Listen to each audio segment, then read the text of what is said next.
अत्यंत महत्त्वाची अपडेट। भाजप हा नगर परिषदेमध्ये सर्वात मोठा भाऊ ठरलेला आहे। आताची महत्त्वाची ब्रेकिंग न्यूज आपण पाहतोय।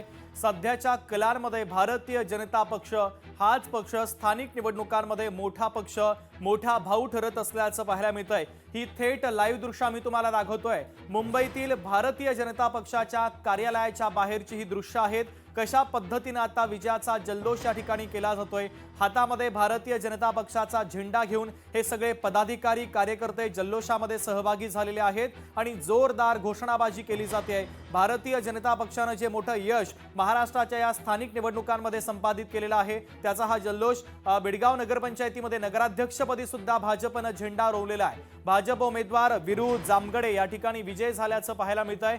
तर 17 पैकी 15 जागेवर भारतीय जनता पक्षाचा विजय झालाय। काँग्रेसच्या वाट्याला फक्त 2 जागा येथे गेलेल्या आहेत। महत्त्वाची आणि मोठी ब्रेकिंग न्यूज। बेडगाव नगरपंचायत नगराध्यक्षपदी भारतीय जनता पक्षाचा विजय आणि मुंबईतील भाजपच्या कार्यालयाच्या बाहेरची ही थेट दृश्य ढोल ताशांच्या गजरामध्ये आता जल्लोषाला सुरुवात करण्यात आलेली आहे आणि मोठ्या संख्येने आता पदाधिकारी आणि कार्यकर्ते भाजपच्या मुंबई ऑफिसच्या बाहेर जमा व्हायला सुरुवात झालेली आहे। एकंदरीत जल्लोष केला जातोय।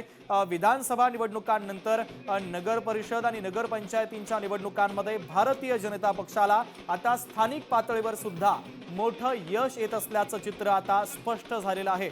जवळपास 70% निकाल हा आणि 70% चित्र या निवडणुकीचं स्पष्ट झालेलं आहे। भारतीय जनता पक्ष मोठा पक्ष ठरलेला आहे। त्याखालोखाल शिंदेची शिवसेना आहे आणि त्यानंतर काँग्रेसची जरा सरशी झाल्याचं पाहायला मिळतंय। राष्ट्रवादीच्या वाट्याला सुद्धा 35 जागा गेलेल्या आहेत। राष्ट्रवादीचा आकडा आता काँग्रेसच्या पुढे जात असल्याचं पाहायला मिळतंय। ही सगळी आकडेवारी स्क्रीनच्या माध्यमातून देखील आपण पाहतोय। कशा पद्धतीने महायुतीने आता 216 जागांपर्यंत मजल मारलेली आहे। महाविकास आघाडीने 49 जागांपर्यंत मजल मारलेली आहे। भारतीय जनता पक्षाच्या कार्यालयाच्या समोरची ही थेट दृश्य आपण पाहतोय। लोकशाही मराठी ऐका, पहा, जागरूक रहा।